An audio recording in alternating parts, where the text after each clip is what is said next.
कल सांख्य योग के बारे में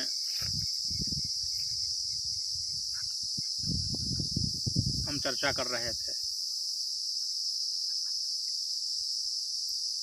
पहली बात हमने कहा कि प्रकृति और पुरुष सांख्य के दो अंग हैं, दो भेद हैं। एक को प्रकृति कहते हैं और दूसरे को पुरुष कहते हैं।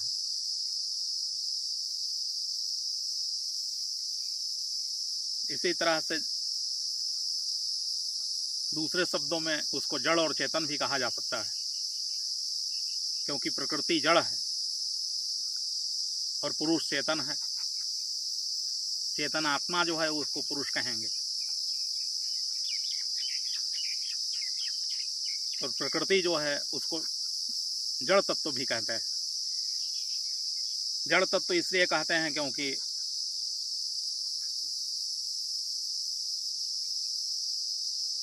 वह स्वयं के द्वारा प्रकाशित नहीं हो सकता है। 25वां तत्व जो चेतन है वही उसको प्रकाशित कर सकता है।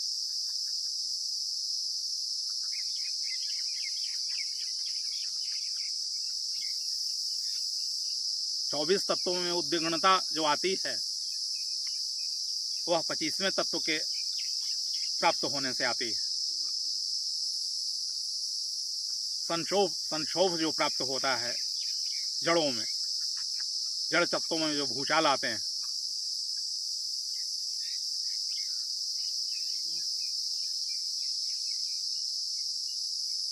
जड़ में भी अनंत शक्तियां प्राप्त है, छुपी हुई है।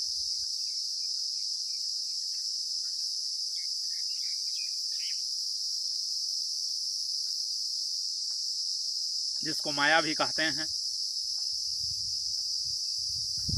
प्रकृति भी कहते हैं, माया भी कहते हैं। प्रकृति का मतलब होता है जो पहले से ही है,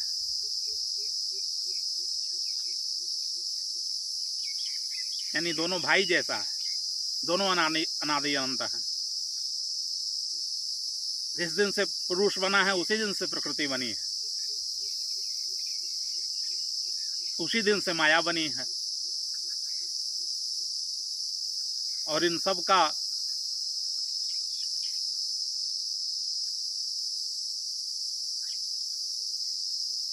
संचालन करने वाला है, उसको पुरुष कहते हैं।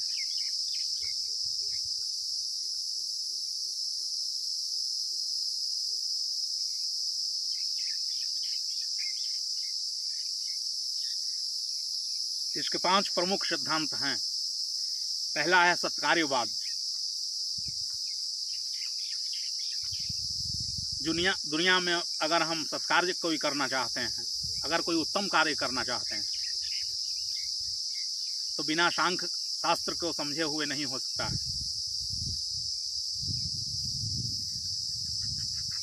क्योंकि विभाजन करने की कला जब तक हम में नहीं आएगी,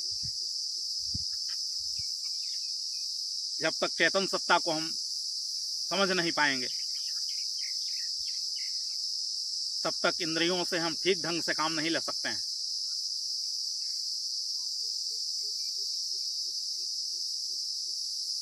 फिर प्रकृति न रह करके वह विकृति हो जाएगी। जैसे कल हम एक लेक्चर सुन रहे थे तो उसने कहा कि प्रकृति के 3 गुण होते हैं। सांख्य कहता है सत्व, रज और तम। सत्व का मतलब है कि 5 ज्ञानेंद्रियां उसमें है, 5 कर्म इंद्रियां हैं और एक मन है। मन को उसने उभय इंद्रिय कहा, क्योंकि मन जड़ भी है और चेतन भी है। मन प्रकृति भी है, मन पुरुष भी है, उसके मध्य में खड़ा है।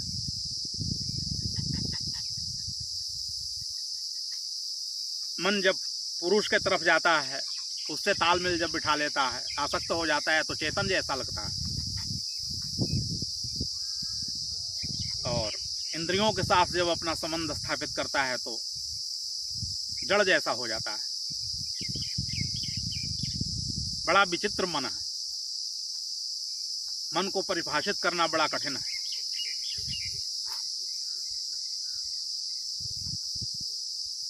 तो पहला सिद्धांत इसका है कि सत्कार्यवाद इसकी विशेषता है। सांख्य शास्त्र को आप अगर जान जाएंगे तो आप सत्कार्य करने के लिए तैयार हो जाएंगे। कृष्ण ही कहते हैं गीता में अर्जुन से कि तैयार हो जाओ लड़ने के लिए, युद्ध करने के लिए तैयार हो जाओ।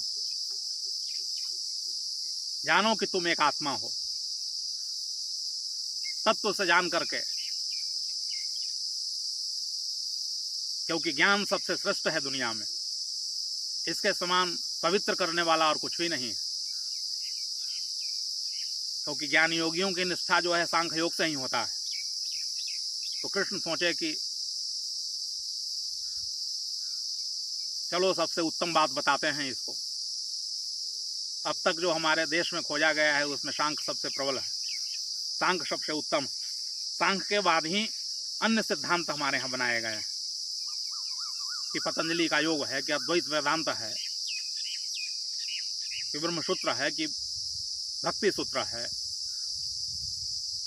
जितने भी साधना की पद्धतियां बनी उसमें सांख्य का महत्वपूर्ण योगदान रहा। सांख्य शास्त्र के बिना सब ज्ञान अधूरे हैं। भक्ति भी हम करते हैं वो भी अधूरी है, क्योंकि उसी परम पुरुष अविनाशी की हम भक्ति करते हैं। उसी परम परमात्मा जो 25वां तत्व है, उसकी भक्ति के लिए, उसको प्राप्त करने के लिए ही भक्ति की जाती है।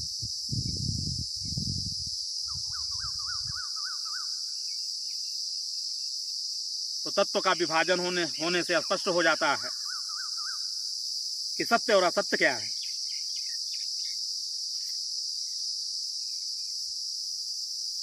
कृष्ण कहते हैं कि असत वस्तु की सत्ता नहीं है और सत्य का अभाव नहीं है। इन दोनों को हम तत्वदर्शी महात्माओं द्वारा देखा गया है। असत वस्तु की सत्ता नहीं है। असत वस्तु का मतलब हुआ कि 24 जो इसमें दिए हुए हैं, पंच ज्ञानेंद्रियां, पंच कर्मेंद्रियां के अंतःकरण चतुष्ट, इसकी कोई सत्ता नहीं है, कि चेंजेबल है, कि परिवर्तनशील है, क्षण क्षण में बदलते रहता है। इसलिए इस पर न देखा अर्जुन, क्योंकि महाभारत में जितने भी योद्धा खड़े थे तो अर्जुन उनको सही समझ रहा था कि हमारे दादा हैं, कि हमारे परदादा खड़े हैं, कि हमारे जीजा श्री खड़े हैं, कि हमारे साले खड़े हैं, सब अपने ही थे, अपने ही लड़ रहे थे। वो अपना दिख रहा था, माने मोह दिख रहा था, अटैचमेंट दिख रहा था। तो कृष्ण कहते हैं कि जिनको तुम देख रहे हो पहले ही समाप्त हो चुके हैं, इनको मारने की जरूरत नहीं। तुम न मारोगे फिर भी इसको परमात्मा मार डालेगा, फिर भी परिवर्तन होगा, क्योंकि परिवर्तन के नियम को तुम भंग नहीं कर सकते हो।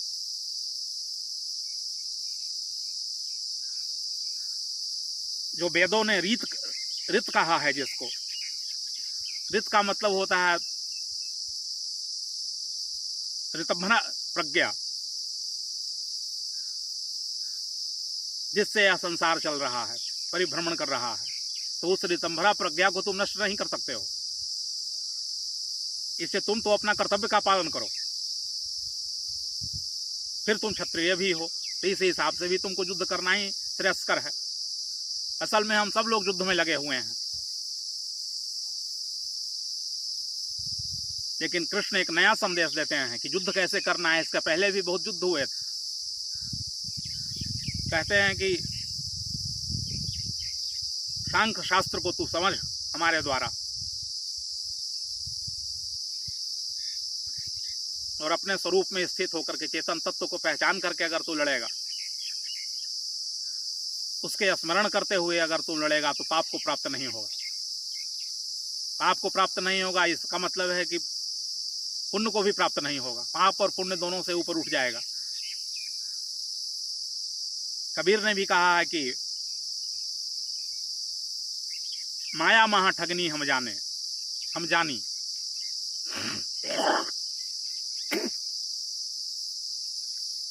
त्रिगुण फांस लिए कर डोले बोले मधुरी वाणी।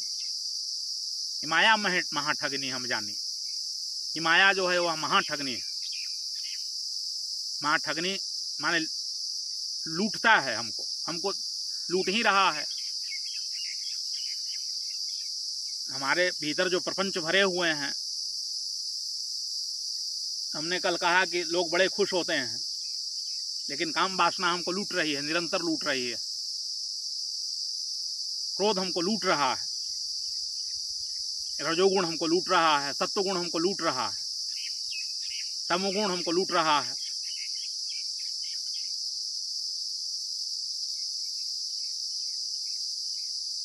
इसलिए सारे महापुरुषों ने कहा है कि गुणों से ऊपर उठो, गुणों का साक्षी बन करके देखो थोड़ा। जैसे सत्वगुण की विशेषता होती है ज्ञान, सुख और वैराग्य। इसका मतलब यह नहीं है कि ज्ञान प्राप्त करने की हम चेष्टा नहीं करेंगे, लेकिन उसमें भी हमारी कोई आसक्ति नहीं होगी। ज्ञान के भी हम साक्षी बनेंगे। पुस्तकीय ज्ञान हम बड़े इकट्ठा कर लेंगे कि सदगुरुओं से चुराएंगे कि और इधर उधर से, लेकिन उसको भी एक दिन पार करके ऊपर जाना है हमको।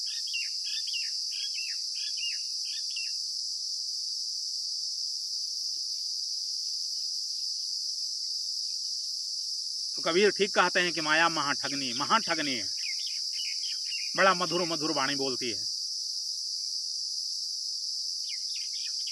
संसार में भी आपको कई लोग मिल जाएंगे ठगने वाले, जो बड़े मधुर मधुर बोलेंगे, ऊपर से बोलेंगे मधुर, लेकिन भीतर से तो जहर के प्याला है।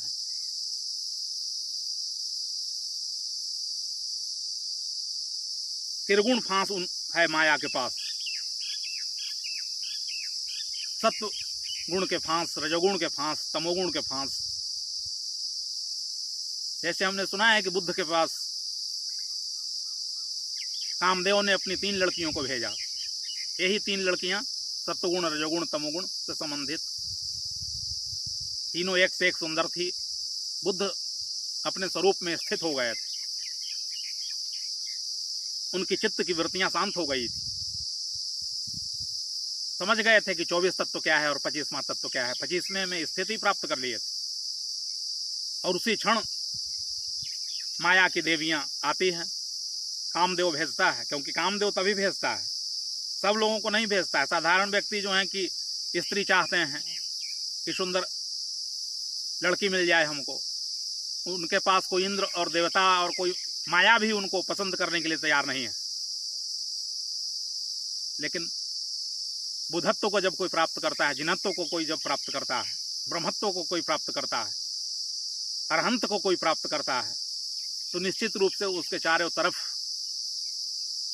प्रकृति नाचती है, नटी सी नाचती है प्रकृति। तो आ करके नाचने लगती है। बुद्ध बैठे हैं शांत, अब विचारों का कोई धूल धमास नहीं है,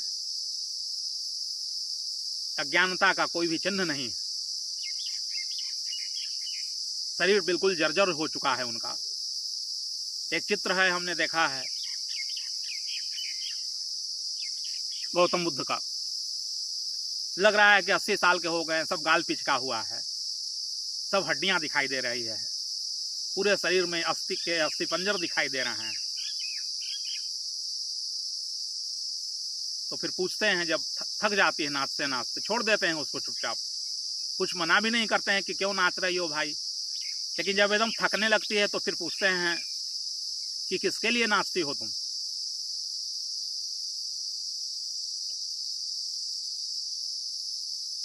क्योंकि जिसके लिए तुम नाच रही हो वह तो समाप्त हो चुका है, उसकी तो मृत्यु हो चुकी है, तो किसके लिए नाचती हो तुम। जिसको तुम प्रभावित करने चले थे वह तो बचा ही नहीं। कौन प्रभावित होता है हमारे भीतर। सुस्वादु भोजन आ जाए हमारे पास, सुंदर स्त्री आ जाए, धन संपत्ति आ जाए, तो कौन प्रभावित होता है हमारे भीतर, कौन बैठा हुआ है। चेतना प्रभावित नहीं हो रही है, तो जो प्रकृति के जो तीनों गुण हैं वो प्रभावित हो रहे हैं। मन प्रभावित हो रहा है, मन लालायित हो रहा है। तो बुद्ध कहते हैं कि वह तो है ही नहीं जिसको तुम खुश करने के लिए आई हो, प्रसन्न करने के लिए आई हो। तो कबीर कहते हैं कि ठगनी से बचने की जरूरत है। इतना तक कहते हैं कि ब्रह्मा को भी उसने लूटा, विष्णु को भी लूटा, और नारद बाबा को जंगल में पटका, यानी ब्रह्मा को भी लूटा। ब्रह्मा में भी काम वासना पैदा कर दिया अपनी ही बेटी के प्रति। ब्रह्मा में भी को भी लूटा, विष्णु को लूटा, यानी कोई देवी देवता उससे बचे नहीं, आदमी को तो छोड़ दीजिए, इन तीनों लोगों को नाच नचा रही है माया।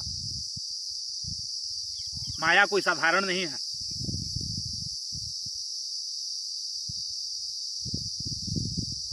बड़ी दुस्तर है, इसको पार पाना बड़ा कठिन है।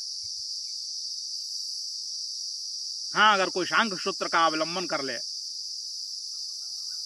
तो निश्चित रूप से उसका उल्लंघन कर सकता है।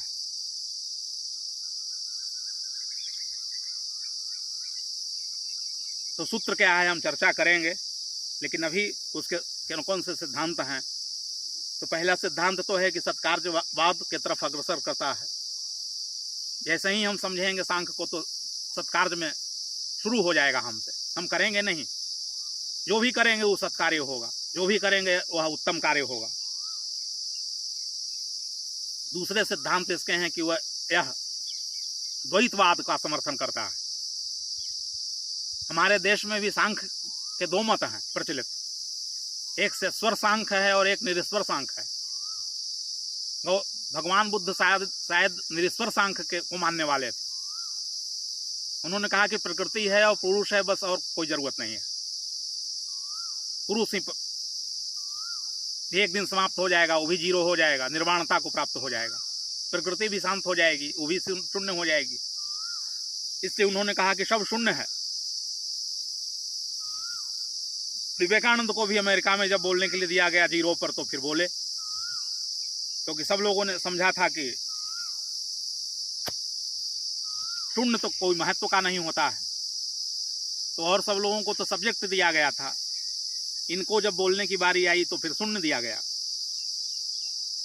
लेकिन विदेशी लोग क्या जान रहे थे कि शून्य क्या होता है। हमारे शास्त्र में शून्य ही तो है, और तो कुछ शेष बचता नहीं है। अगर शून्य में से शून्य को निकाल दिया जाए तो जो शेष रहेगा उसको भी हम शून्य कहते हैं। और उपनिषद भी कहते हैं कि पूर्ण में से पूर्ण को अगर निकाल दिया जाए तो शेष जो रहता है उसको पूर्ण कहते हैं। और पूर्ण क्या है? एक पूर्ण नहीं है कि दो पूर्ण नहीं है, कोई भी संख्या पूर्ण नहीं है। एक को आधा हम कर सकते हैं, 1/2 कर सकते हैं, 2 का 1 कर सकते हैं, सारी संख्याओं का को आधा हम कर सकते हैं। लेकिन शून्य एक ऐसा है जिसको ब्लैक बोर्ड पर भी आधा नहीं कर सकते हैं, क्योंकि शून्य पूर्ण होता है, पूर्ण अपूर्ण होता ही नहीं। इससे इशारा किया गया परमात्मा की तरफ कि जब अंत में तुम जाओगे तो कुछ बचेगा नहीं। प्रकृति भी फिर नहीं बचेगी, पुरुष भी नहीं बचेगा, माया भी नहीं बचेगी, और ब्रह्म भी नहीं बचेगा। शंकर का वेदांत तो कहता है कि ब्रह्म अहम ब्रह्मास्मि, कि मैं ब्रह्म हूं, ब्रह्म बचता। लेकिन वो समझाने के लिए, क्योंकि लोग समझेंगे नहीं ऐसे कि जब कुछ मिलना जुलना ही नहीं है। शून्य का मतलब क्या होता है? कई लोग सोचेंगे कि शून्य तो जानते ही है, व्यर्थ चीज है। लेकिन नहीं, उस शून्य के पास पूर्ण बैठा हुआ है। पूर्णत्व का नाम ही शून्यत्व है, कि शून्यत्व शून्य ही पूर्ण बन के बैठा है। देखो,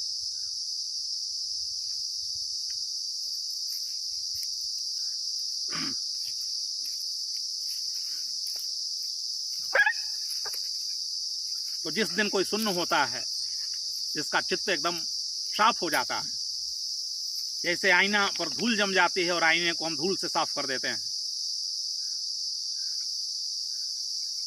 तो सब कुछ प्रत्यक्ष हो जाता है।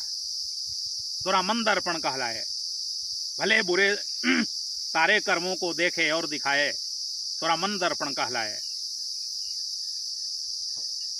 मन दर्पण जैसा हो जाता है, साफ हो जाता है। हम अपने चेहरे को साफ साफ देख सकते हैं।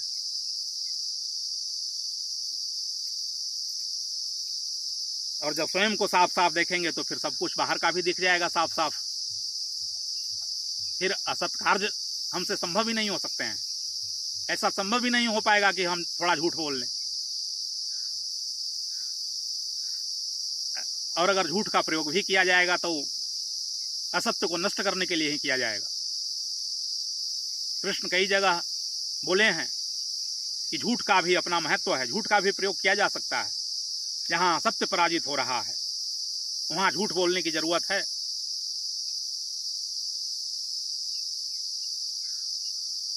एक सत्य की नई व्याख्या प्रस्तुत करते हैं, नया एक्सप्लेनेशन देते हैं। वह कोई युधिष्ठिर धर्मराज के सत्यवादिता को से प्रभावित नहीं होते हैं। उनका अपना सिद्धांत है, अपनी खोज है, अपना अनुसंधान है। सत्य माने सत्य नहीं, सत्य का मतलब कि जिससे सत्य सुरक्षित रहे, सत्य में जरा सा भी दाग न लगने पाए, उसके लिए हम जिन बातों का भी प्रयोग करेंगे उसको हम सत्य ही कहेंगे। झूठ बोलने का परिणाम क्या है? सांसारिक व्यक्ति जब झूठ बोलता है तो उसका परिणाम क्या होता है? क्या सत्य जीते कि धर्म हारे, नैतिकता खराब हो जाए? लेकिन जब सत्य लोग, जब महापुरुष कृष्ण जैसे महापुरुष जब झूठ बोलते हैं, वो असत्य को मिटाने के लिए बोलते हैं कि असत्य का पैर न बढ़ने पाए आगे, असत्य कदम न बढ़ा पाए, नहीं तो फिर तो मूल्य ही नहीं रह जाएगा दुनिया में। और मिथ्यावादी लोग तो ज्यादा भरे हुए हैं।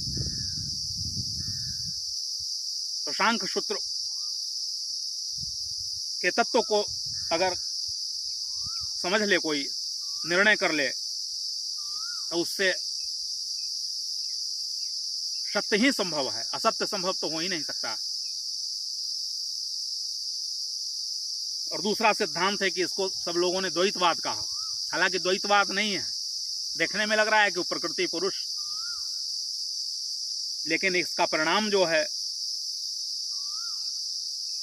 वो तो अचिंत्य है। इसका परिणाम को तो वर्णन भी नहीं किया जा सकता है, शब्दों में नहीं कहा जा सकता है। तो शब्दों में हम कह रहे हैं लोगों को समझाने के लिए, लोगों को समझाने के लिए बड़ा उपाय करना पड़ता है। विभक्त किया गया कि यह रही प्रकृति तुम्हारी, यह रहा पुरुष, धीरे धीरे धीरे धीरे कि यह रहा सत्व गुण, किया तमो गुण, किया रजोगुण। रजोगुण में मत पड़ो, दिन रात सोए ही न रहो, अपनी आत्मा को बर्बाद न करो, आत्महंता न बनो, जागृत हो, सोते हुए भी जागृत रहो। जैसे कुत्ता सोता है वैसे सो, जैसे कुत्ता जागता है तो उसी तरह से जागो। स्वान निद्रा होना चाहिए।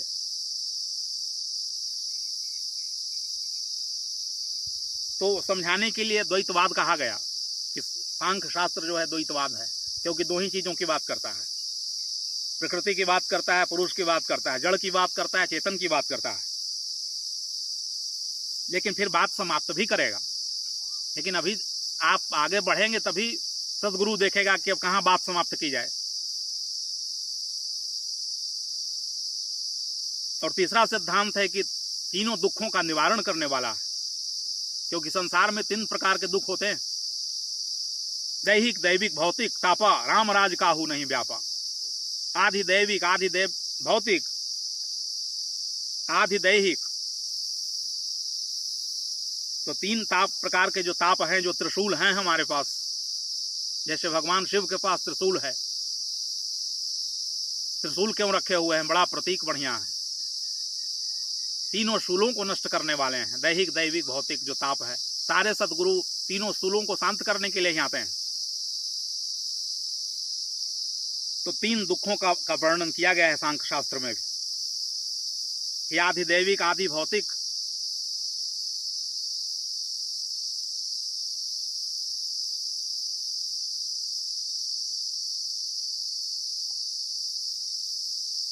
आधि दैविक। दैहिक का मतलब समझते हैं, दैहिक का मतलब होता है शरीर में जब पीड़ा होती है, कोई रोग हो जाते हैं, कि कोई कीटाणु चले जाते हैं, देह के रोग से जब हम ग्रस्त हो जाते हैं, पीड़ाओं से भर जाते हैं, तो दैहिक, उसको दुख कहते हैं। दैविक का मतलब होता है कि पता न चलता है कि कहां से आ रहा है, अचानक टपक पड़ता है। सामूहिक लोगों के कर्म का जब परिणाम एक साथ जब इकट्ठा होता है और जब सामने आता है, तो उसको दैवीय दुख कहते हैं, दैविक दुख कहते हैं। जैसे अभी कोरोना आ गया, कोरोना में कहा जाए कि एक व्यक्ति पापी है, उसके चलते हुआ, कि एक गांव पापी है तो उसके चलते ऐसा हो गया। नहीं, तो संपूर्ण जो सामूहिक चित्त जो हमारा होता है, सामूहिक चित्त से उत्पन्न होने वाले सब दैवीय प्रकोप हैं। क्योंकि एक तो व्यक्तिगत चित्त है, एक सामूहिक चित्त होता है, कलेक्टिव माइंड होता है। कलेक्टिव माइंड का मतलब होता है कि कोई गलती किया और एक ने गलती का समर्थन किया। जैसे महावीर स्वामी कहते हैं कि एक हिंसा करता है और दूसरा जो करवाता है और तीसरा जो उसका समर्थन करता है, तीनों बराबर रूप से दंड के अधिकारी होते हैं। तो इस तरह से तीनों में तो कोई ना कोई किसी या कोई ना कोई में तो हम लोग शामिल हो ही जाते हैं। और उससे क्या होता है कि त्रिविध दुख पैदा होता है। लेकिन सांख्यवादियों के लिए नहीं, जो सांख्य को समझ लिया, सांख्य को तत्व से जान लिया, उसके लिए इसका कोई महत्व नहीं है। फिर 25 तत्वों की हमने व्याख्या की थी कि मन, बुद्धि, कि चित्त, अहंकार, कि महतत्व, प्रकृति की विकृति। अब तो विकृतियों से ही विकृतियां पैदा ले रही है, क्योंकि रजोगुण से उत्पन्न काम ही क्रोध है। रजोगुण से ही काम उत्पन्न होता है। रजोगुण का मतलब होता है जब मन बकवासों से भर जाता है, चिंतन नहीं करता है, चिंता करने लगता है, जब सेक्सुअलिटी उसमें भर जाती है।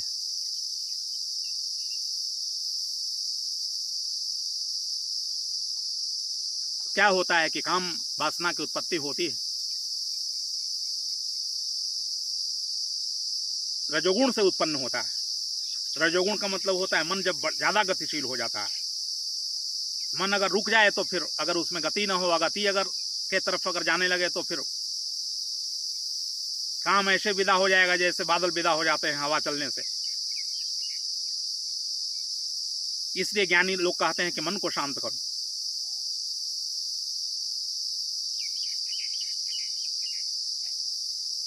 तो 25 तत्व इसमें है जो हम चर्चा किए थे।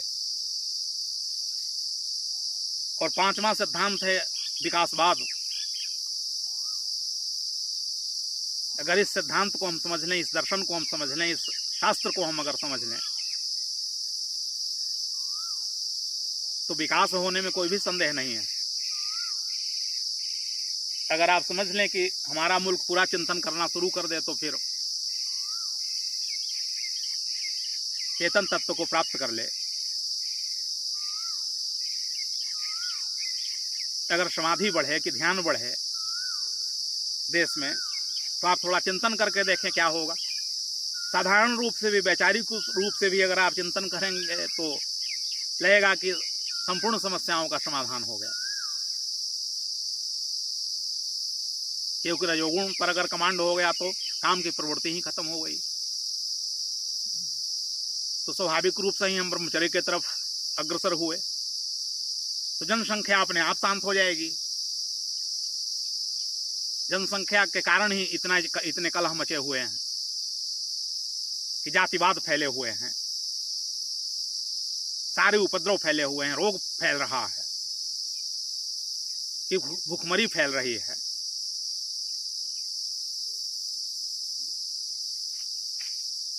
संपूर्ण समस्याओं का जड़ है रजोगुण। इस समय तो देखा जाए तो लोगों के पास रजोगुण और तमोगुण के सिवाय और कुछ है ही नहीं। तुलसीदास ने कहा है कि कलयुग का यही मतलब होता है। कलयुग का यह मतलब नहीं होता है कि सतयुग की त्रेता आया कि फिर द्वापर होगा कि कलयुग आएगा। कह रहे हैं कि तामस अधिक, रजोगुण थोड़ा, तामसी प्रवृत्ति अधिक हो जाए। यानी आदमी अगर कुछ कमाए भी, धन भी कमाए, तो उसका लक्ष्य हो कि खूब सोएं आराम से,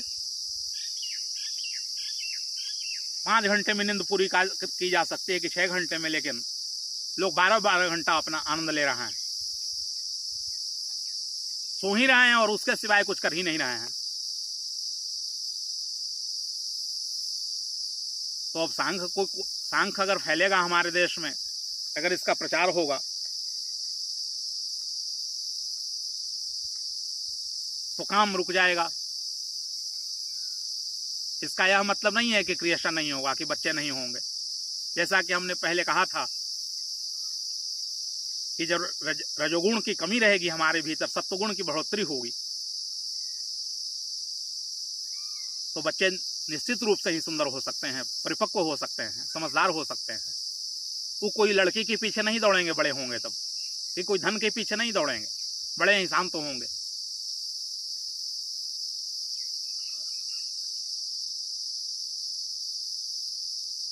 उनको जो भी रहेगा उसमें संतुष्ट रहेंगे, वो किसी से कंपटीशन नहीं करेंगे, महत्वाकांक्षा का भाव उनमें नहीं रहेगा, प्रतिस्पर्धा उनमें नहीं रहेगी।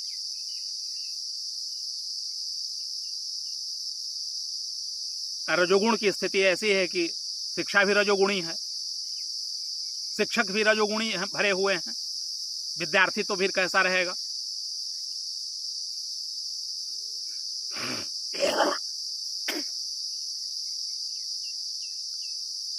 रजोगुण से उत्पन्न यह काम ही क्रोध है, तो जहां प्रतिस्पर्धा होगी तो वहां क्रोध होगा, आगे बढ़ने की चेष्टा होगी। गला घूंट प्रतियोगिता ओशो ने कहा, इस समय गला घूंट प्रतियोगिता चल रही है, दूसरे का गला घोंट दें और हम विजय प्राप्त कर लें, हम आगे बढ़ जाएं। गुरुकुल में कोई ऐसी बातें नहीं थी, अच्छे अच्छे लड़के विकसित होते थे। कृष्ण उसी गुरुकुल से निकल रहे हैं, उसी गुरुकुल से सुदामा निकल रहा है, कि और अन्य बच्चे भी निकले होंगे, लेकिन सुदामा में कोई कंपटीशन का भाव नहीं है कि हम क्यों ना हो गए कृष्ण, कि हमको क्यों ना तीनों लोगों का राज्य मिल गया। कृष्ण को मिल जाता है, राज घराने में चले जाते हैं, लेकिन उनको भी कोई उस बात का अहंकार नहीं है उनके भीतर की हम राजकुमार बन गए, कि हम तो बहुत बड़े बन गए। बड़ा आनंद आ रहा है इसमें। अब आनंद आएगा क्या, क्योंकि जो भीतर के चेतन तत्व को ही पहचान लिया और उसमें जो स्थित है, जो सच्चिदानंद परमात्मा में जो ठहरा हुआ है, तो उसको अब तो क्या फर्क पड़ता है कि हम गरीब हैं कि अमीर हैं। गरीब भी अच्छा होगा। कोई उस दिन कम्युनिस्ट पार्टी नहीं थी कि तुलना करवा रही थी कि देखो शोषक वर्ग की, शोषित वर्ग। कोई मार्क्स का सिद्धांत नहीं था उस समय, वेदों के सिद्धांत थे, और वेद का सिद्धांत यही कहता था कि तुमको जितनी क्वालिटी परमात्मा ने दिया है उतना तुम अपने को विकसित कर सकते हो और संसार में प्रवेश करो। मूल लक्ष्य तो तत्व ज्ञान है। और अब क्या हो गया है कि जो प्रतियोगिता जो चल रही है, कंपटीशन जो चल रहा है, कि एक दूसरे से आगे निकल जाएं हम। जैसे अभी हम एक गांव में गए तो एक लड़की बुलाया गया, 12th में पढ़ रही थी, 10th में टॉप की थी, वो 10th में सबसे अच्छा नंबर लाई थी। तो उसकी माँ ने कहा कि देखिए ना, इसको सर दर्द बहुत होता है और समस्याएं इसको, टेंशन में रहती है, क्रोध करती है बहुत। हमने कहा कि उसका कारण है। कारण क्या नहीं है कि देखा देखी पढ़ाई कर रही है, कि और चूंकि गांव में लड़कियां पढ़ रही है तो उससे आगे हम निकल जाएं। क्या अपने स्वभाव में स्थित होकर के पढ़ाई कर रही है? पढ़ाई करना गलत नहीं है, आगे जाना भी गलत नहीं है, लेकिन आगे किसी को देख करके जाना कि चूंकि और गांव की 10 लड़कियां पढ़ रही है उससे हम आगे निकल जाएं, प्रतियोगिता करें। तो हमने कहा कि तो स्वाभाविक है कि प्रतिस्पर्धा जब कोई करेगा तो उसमें सरदर्द तो होगा, नशों में तनाव तो उत्पन्न होंगे। हमने कहा अगर अभी भी अगर शांति से नहीं पढ़ेगी तो डिप्रेशन में चली जाएगी, इसलिए अभी भी इसको रोका जाए कि कुछ दवाई लिख दीजिए। हमने कहा दवाई भी बता देते हैं, कुछ लिख देंगे, लेकिन सबसे बढ़िया दवाई यही बता रहे हैं कि कंपटीशन छोड़े, पढ़ाई करे, सरल भाव से पढ़े, सहज भाव से पढ़े, विद्वान बने, किसी विषय को समझे। विषय को समझना कोई गलत बात नहीं है कि मैथ बनाए बढ़िया, कि साइंस पढ़े, लेकिन इसके भीतर अहंकार पढ़ाई कर रहा है साइंस का, इसके भीतर इसकी चेतना पढ़ाई नहीं कर रही है।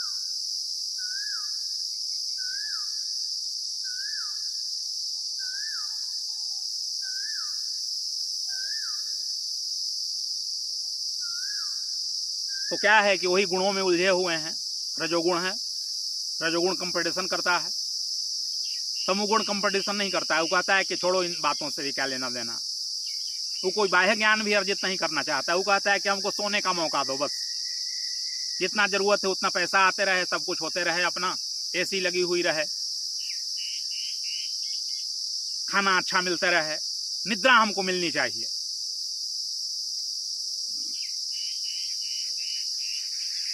तमस मिलना चाहिए, प्रमाद होना चाहिए उनमें, प्रमाद ही उनका लक्ष्य है। और वेद कह रहा है कि न प्रमदितव्यम, सत्यम वद धर्मम चरह, सत्य बोलो, धर्म का आचरण करो, प्रमाद न करो, सत्कार्यों में तुम प्रमाद न करो। तो प्रमादी जो रहेगा वो सांख्य शास्त्र को क्या समझ सकता है, क्योंकि वो तो प्रमाद में डूबा हुआ है।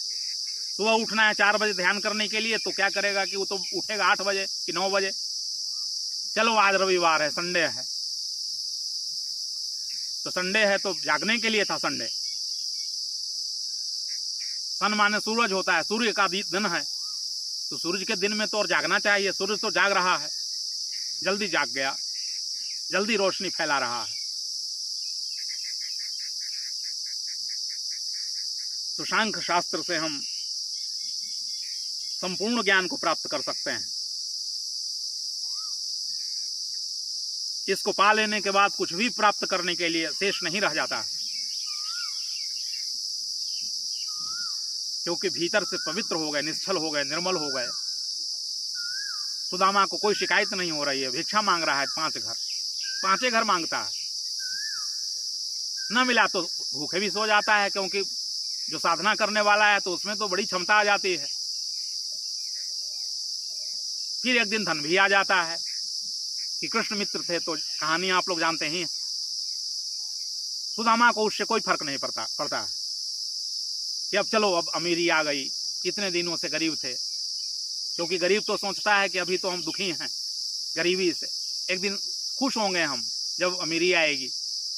लेकिन अमीरी भी 10 रोग लेकर के आती है, 10 बीमारियां लेकर के आती है, प्रतियोगिता लेकर के आती है, अहंकार लेकर के आता है। कनक कनकते 100 गुनी मादकता अधिकाय। वो तो और अहंकार लाता है, सबसे बड़ा नशा लाती है धन। धन अपने आप में अच्छा है अगर सत्कार्यों में लगाया जाए तो।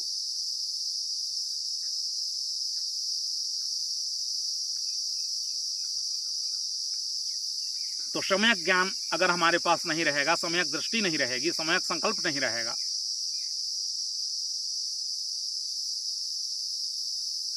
सम्यक विवेक नहीं रहेगा, सम्यक श्रवण नहीं रहेगा, सम्यक व्यायाम नहीं करेंगे हम कि सुबह उठे थोड़ा सा घूमे फिरे टहले, कुछ व्यायाम कर लिए, कुछ प्राणायाम किए। शरीर माध्यम खलु धर्म साधनम, साधन धाम मोक्ष कर द्वारा। यह शरीर जो है, इसी से हम साधन कर सकते हैं, संसार के भी साधन कर सकते हैं और परमार्थिक साधन जो है उसको भी हम कर सकते हैं इसी शरीर से। इससे शरीर ठीक ठाक होना चाहिए। एकदम तो ठीक ठाक नहीं रहता है, क्योंकि शरीर जोड़ों से बने हुए हैं, तो कभी न कभी थोड़ा बहुत तो दुख आते ही रहता है। लेकिन अधिक से अधिक हमारा शरीर स्वस्थ होना चाहिए, हमारा मस्तिष्क स्वस्थ होना चाहिए, विचार हमारा स्वस्थ होना चाहिए,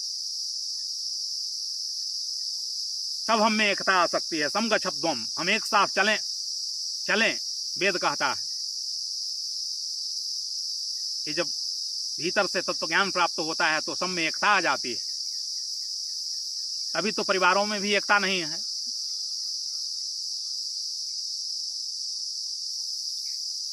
कि लोग आपस में बैठ करके भोजन कर लें, 2 बात कर लें। पति पत्नी में भी अब कलह चल रहा है, अब तो और मोबाइल आ गया है। पत्नी उधर मुंह फेर करके मोबाइल देख रही है, पति उधर देख रहा है, बेटा उधर देख रहा है, बेटी उधर देख रही है। पहले ट्रेनों में भी हम चलते थे, आज के कुछ साल पहले तो कोई न कोई मिल जाते थे, कुछ चर्चा हुई, कुछ लोग मिले। अब तो बस सब लोग पड़े हैं मोबाइल लेकर के।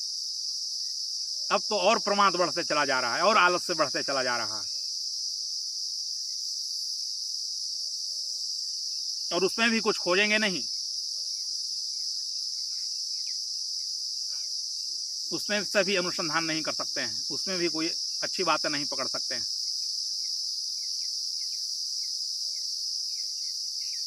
तो हमने कहा था कि सांख्य के दो पक्ष हैं, एक तो सैद्धांतिक पक्ष हैं, हर विषय के एक सैद्धांतिक पक्ष होते हैं, सिद्धांत होते हैं, उसके विचार होते हैं। क्योंकि शुरू तो और कोई उपाय न है कि हम डायरेक्ट साधना कर उठें। बहुत कम लोग होते हैं, सरल लोग होते हैं, कि एक आध लोग होते हैं कि कहा जाए कि तुम सिद्धांत के चक्कर में क्यों पड़े हो। इतना सिद्धांत जानने के लिए जितना तुम मेहनत कर रहे हो, उससे ज़्यादा थोड़ा सा भी मेहनत अगर तुम ध्यान में कर दो तो क्या होगा कि तुम बहुत आगे बढ़ सकते हो। फिर सिद्धांत तो अपने आप स्पष्ट हो जाएंगे। फिर थोड़े दिन में सिद्धांत पकड़ लोगे, एक आध दिन लगेगा उसमें।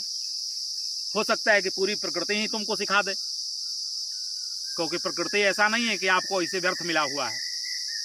प्रकृति से भी आप शिक्षा ले सकते हैं, पौधों से आप शिक्षा ले सकते हैं, पर्वतों से ले सकते हैं, कि नदियों से ले सकते हैं।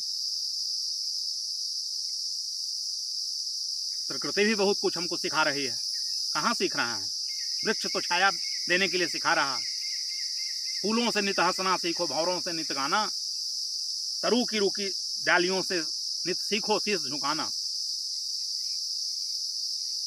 लेकिन प्रकृति से कहाँ सीख रहा है? प्रकृति तो है ही नहीं हमारे पास। अभी हम प्रकृति में भी स्थित नहीं है।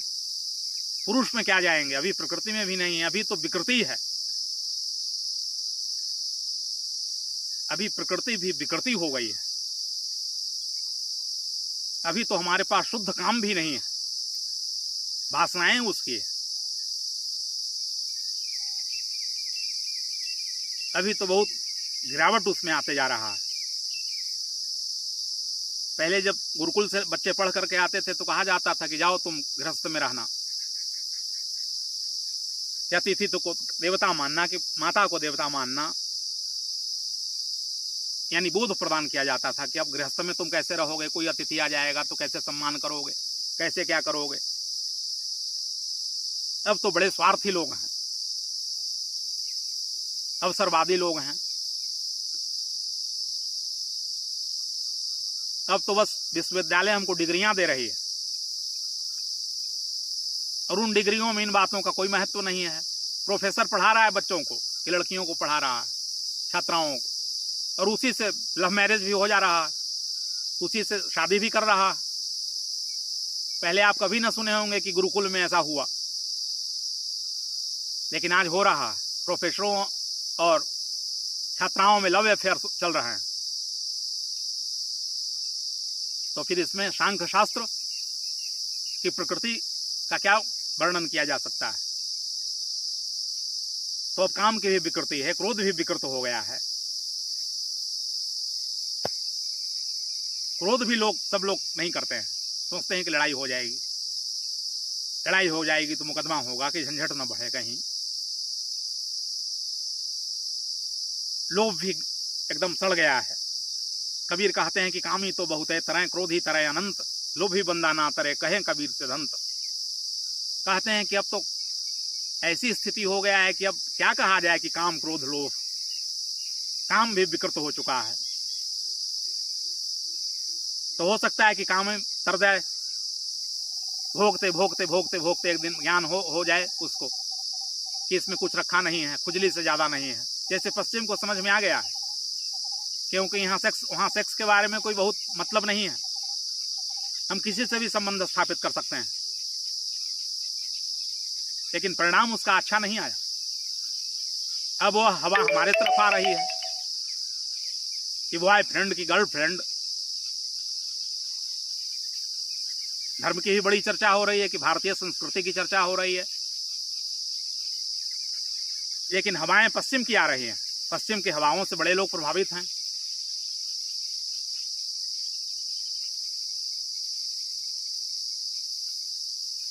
तो क्रोध, कबीर कहते हैं कि क्रोधी भी तर सकता है अगर पूर्ण क्रोध हो तब।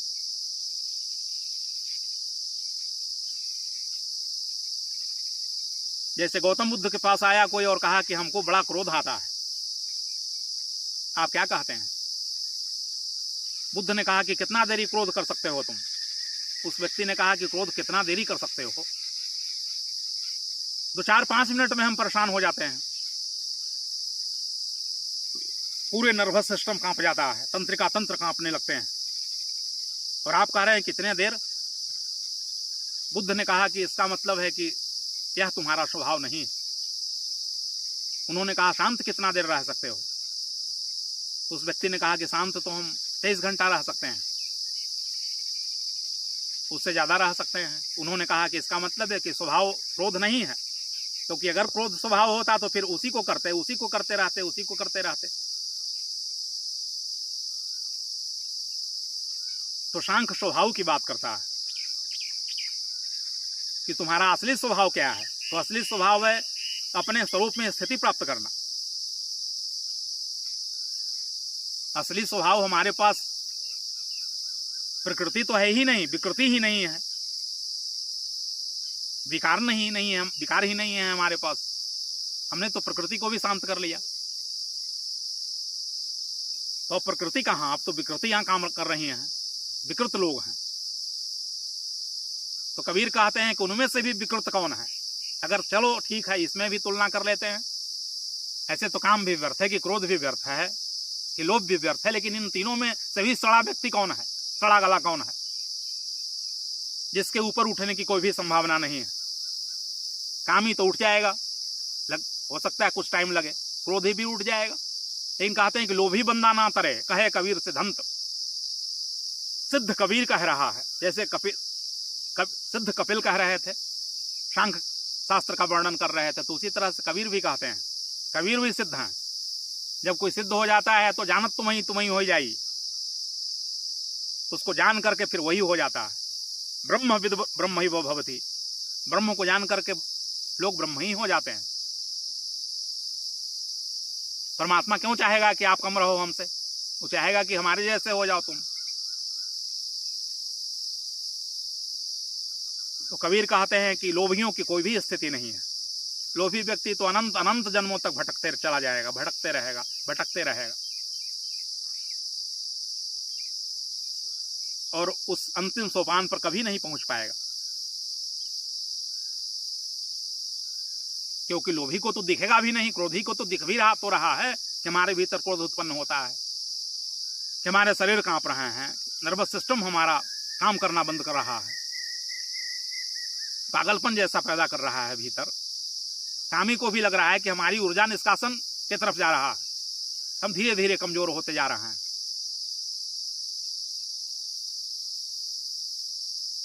जैसे हमारे गांव के कुछ बूढ़े लोग थे, वो हमको बहुत पहले बचपन की बातें याद थी कि हमारा बागीचा था तो उसमें नट लोग आया करते थे। तो नटों में तो कोई उस तरह का सामाजिक व्यवहार होता नहीं है। उसकी एक लड़की थी, तो क्या हुआ कि हमारे गांव के कोई उस समय नौजवान थे, वो लड़ने के लिए वहां गए, अच्छा मेहनत किया था, अच्छा व्यायाम किया था। तो शुरू दिन उस नट का लड़का जो था उसके साथ जब लड़ा तो पछाड़ खा गया, शिकस्त खा गया।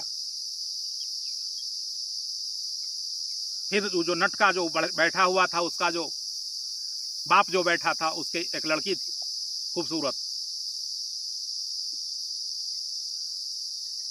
कहा कि इसको फंसाओ तो फिर कल कुश्ती होगी। फिर क्या किया गया कि उसको आकर्षित कर लिया और फिर अपने टेंट ही तो उन लोगों के लगे होते हैं, छोटे मोटे तंबू, रात भर रहे उसके पास। ऊर्जा का निष्कासन हुआ, काम वासना में प्रवृत्ति हुई, और फिर दूसरे दिन जब युद्ध करने गए, दूसरे दिन जब कुश्ती हुई तो पटक खा गए, पछाड़ खा गए। तो कबीरदास कह रहे हैं कि कामी को भी एक दिन समझ में आएगा कि हमारी ऊर्जा विनाश की तरफ जा रहा है, कुछ मिलता तो है नहीं, खुजली जैसा हो जाता है। इसलिए पश्चिम में हरे कृष्ण चेतना आंदोलन चल रहा है। लड़कियां नाच रही हैं कि रोडों पर गा रही हैं कि हरे कृष्ण हरे राम, राम राम हरे हरे। छोटे छोटे बच्चे नाच रहे हैं मोर के पंख लगा करके। अब ऐसा नहीं कि नाटक कर रहे हैं जैसे कि हमारे देश में नाटक होता है।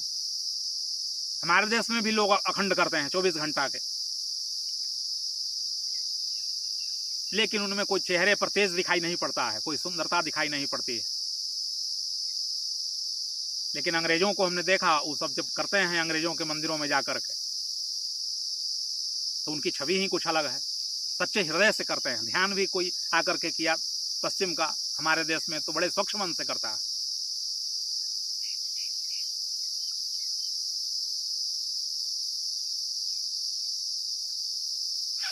तो अंत में सांख्य सूत्र का जो सार तत्व है उसको हम बता रहे हैं। इसके बाद हम प्रवचन को विराम देंगे। सांख्य शास्त्र कह रहा है कि इन सबों को समझने के लिए बड़ा चिंतन चाहिए, बड़ा विवेक चाहिए तुमको। इसलिए तुम ऐसा करो कि तुम मन को निर्विषय करो।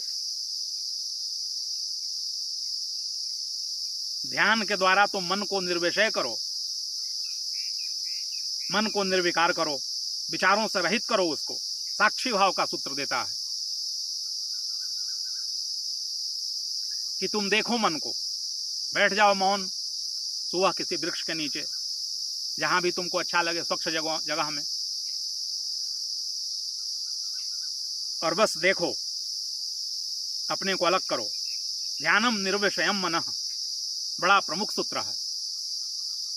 यही फार्मूला ही है इसका, सांख्य योग का यही फार्मूला है। तो पहले घंटा घंटा भर करो, आधा आधा घंटा भर मन को साफ करो, शून्य करो। हाँ, कठिनाई पड़ेगी शुरू क्योंकि तुम्हारे भीतर परत दर परत भरे हुए हैं विचार, एक एक परतों को काटना पड़ेगा। कृष्ण कहते हैं कि निरंतर जो करता है स्मरण, वह मेरे माया का उल्लंघन कर जाता है, क्योंकि मेरी माया बड़ी दुस्तर है, इसको पार करना बड़ा कठिन है। मीरा ने कहा है कि पायो जी मैंने राम रतन धन पायो, कि मैंने राम रूपी रतन धन को प्राप्त कर लिया। वस्तु अमोलक दी मारे सतगुरु, कृपा करी अपनायो, पायो जी मैंने राम रतन धन पायो। सत्य की नाव खेवटिया सतगुरु, भवसागर तरी आयो। सत्य की नाव चाहिए, सतगुरु खेवटिया चाहिए। कोई लकड़ी के नाव से चाहे कि हम भवसागर पार कर जाएं तो वह प्राप्त नहीं कर सकता है। तो गुरु विधि देगा, ध्यान की क्रिया सिखाएगा। ध्यानम निर्विषयम मनः, इस सूत्र के द्वारा हम सांख्य शास्त्र की यात्रा का प्रारंभ करें, और फिर गुरु के सानिध्य में रहेंगे तो जैसे जैसे आगे बढ़ेंगे, जैसे जैसे कुछ समस्याएं आएंगी तो उसका समाधान किया जाएगा। और अंत में फिर क्या होगा कि ध्यान, धारणा, ध्यान, समाधि, यम नियम आसन प्राणायाम प्रत्याहार, धारणा, ध्यान, समाधि, यह तो अष्टांग योग है, नीचे से शुरू करता है। और सांख्यवादी जो हैं वो क्या करते हैं कि सीधे ध्यान ही करना शुरू कर देते हैं। और ध्यान और समाधि, ध्यान में क्या होता है कि कभी ध्यान लगता है, कभी थोड़ा टूट जाता है, लेकिन निरंतर उसमें लगे रहते हैं, निरंतर विदाउट गैपिंग। और फिर एक दिन उनको समाधि का बोध प्राप्त होता है। समाधि मतलब जहां संपूर्ण इच्छाओं का समन हो जाता है और स्थित प्रज्ञता का बोध होता है, प्रज्ञा ठहर जाती है, कन्फर्म विजडम जब पैदा होता है। तो आशा है कि आप भी सांख्य शास्त्र से कुछ लाभ उठाएं, और ईश्वर से हमारी प्रार्थना है, परम पिता से, कि आप इसमें आगे बढ़ें और सद्गुरुओं से जितना सहयोग मिल सके, संतों से, महात्माओं से, उनसे सहयोग प्राप्त करें, शास्त्रों से प्राप्त करें।